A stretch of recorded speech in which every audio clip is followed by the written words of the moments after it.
Kapinas, watch this next video, yung tahimik na tahimik ka, chill ride ka lang, slow ka lang, di ba? Nang bigla kang ito mag-chill, naka-down na ako ngayon. Wala. Pero hindi rin mapuno eh, parang yung nature venture natin. Pipilig. Uy! Uy! Puta!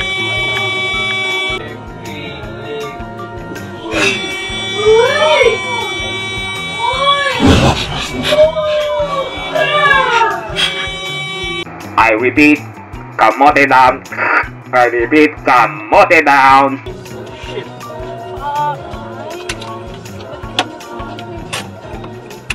May dashcam tayo.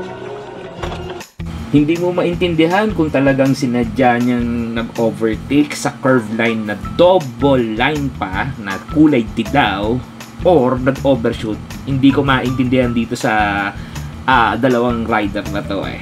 'Di ba? Yung angkas tsaka yung rider. So, Kapinas, anong tingin nyo dito? Comment na lang down below. Peace.